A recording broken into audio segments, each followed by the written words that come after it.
Sidang jawaban turut tergugat 3 dalam perkara perdata nomor 48 PDT G 2020 PN PTK di Pengadilan Negeri Pontianak antara 1.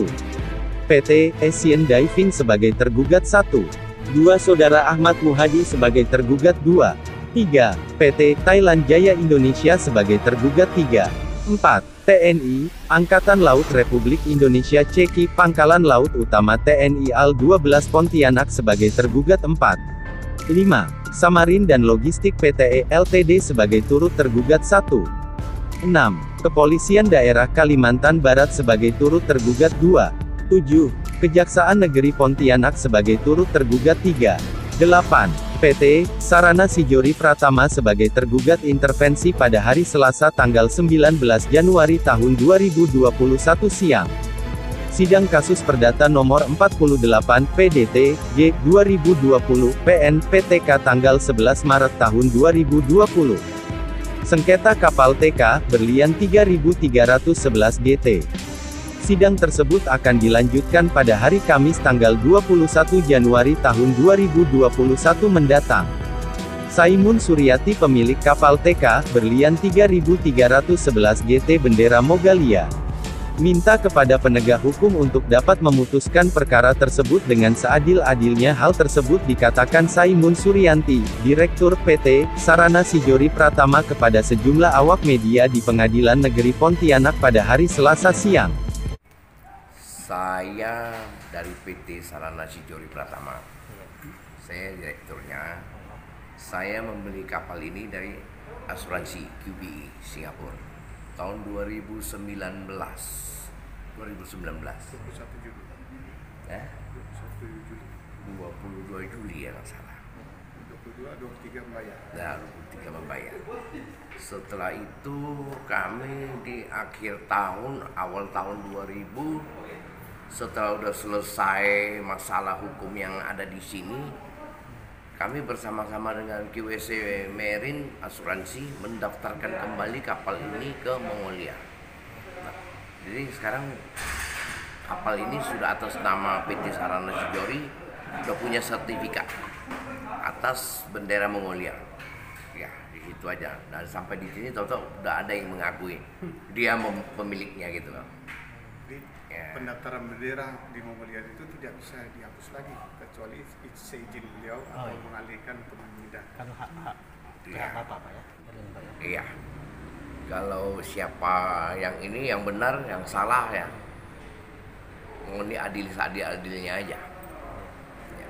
Sementara itu Herman SH, kuasa hukum dari Direktur PT Sarana Sijori Pratama menjelaskan. Kami mempertahankan pembeli. Ya, ini Pak Saimun selaku Direktur Utama PT Sarana Sijori Pratama. Beliau membeli di Singapura melalui KBA. Nah, KBA telah sebelum dia menjual ke PT Sarana Sijori, KBA telah membayar klaim asuransi dari KSA Miri, ya kan? Sudah dibayar kena karam, diklaim, terus KBA Insurance Singapura menjual kepada warga negara orang Singapura, warga negara Indonesia, yaitu Pak Saimun PT Sarana Sijori. Dan setelah dijual, dibikinkan MOU, ada pembayaran, diberikan sertifikat dan lain-lain.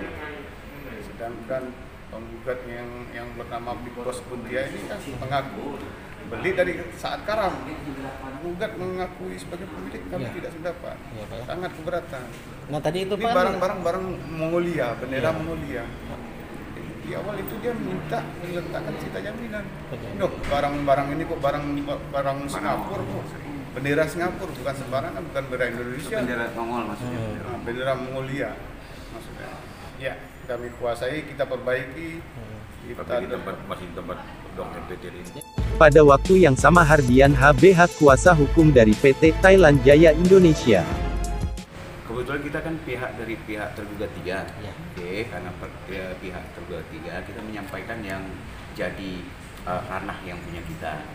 Yang punya kita ini kebetulan dibilanglah bahwa kami tidak pernah mendapat kuasa untuk mengerjakan kapal ini rusak waktu kejadian di Temajuk, Laut Temajuk.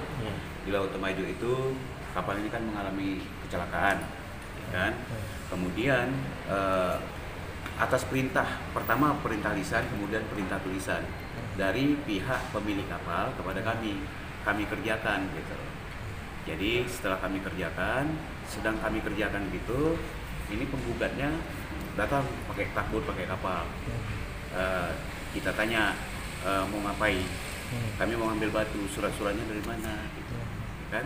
Terus dibilang sama mereka, kami nggak punya surat, tapi ini apa? Ini polisi dari Airut Polres Sambas menanyai ke kita juga, menanyai ke kita izin dari mengelasnya mana? Kami tunjukkan ada izin, kami punya izin mengelas ketika itu. Nah itu yang di ranah kita aja. Kalau di ranah dalam wawancara dalam sidang ini tadi udah dijelaskan kepada dari majelis hakim, dijelasin ini bukan sidang kepemilikan. Ya, tadi kan tapi di dalam dalam gugatan pihak penggugat, ini semua menyatakan dia adalah pemiliknya. Kalau dari kami sendiri, dari pihak kami, terutama ini dari tergugat satu ya, tergugat satu ini yang mengerjakan, kita tergugat 3 yang memberi order dari Singapura. Kemudian kebetulan bapak ini yang dari tergugat satu. Kalau Pak Herman ya Pak ya, Pak Herman ini kebetulan dia pengacaranya penggugat intervensi. Jadi sebenarnya dia pemilik kapalnya, gitu. bukan yang menggugat ini kalau gitu kan. Nah, dari sini jadi yang menerangkan ke masalah kepemilikan sebenarnya dari sini, sehingga tadi majelis hakim menyampaikan bahwa ini bukan sidang kepemilikan, tidak menentukan kepemilikan gitu. Meskipun dari isi dari gugatan penggugat ini semua seolah-olah dia memiliki gitu. Jadi sebenarnya ini gugatannya ini blur, ini kabur sebenarnya. Tapi kabur dari surat-suratnya. Ini kan surat-surat asing Pak, surat-surat Singapura kebanyakan. Seperti surat perintahnya, kemudian surat notarisnya. Itu kan harus diuji Pak. Kalau kita mau butuh keadilan, ya harus diuji gitu. Kalau diuji, sementara kita mengujinya bagaimana yang namanya surat-surat ini asli atau palsu atau tidak. Karena kita tidak mempunyai ekstradisi, otomatis kan kita harus melalui pemerintah mereka gitu. Bukan institusi ya yang mengatakan ini asli, itu bukan institusi biasa lagi gitu. Tetapi pemerintah mereka disahkan dengan KBRI kita, kemudian Deplu kita, Departemen Luar Negeri yang terkait, ada departemen atau kementerian yang terkait. Kalimantan Barat Media Kalbar mengabarkan.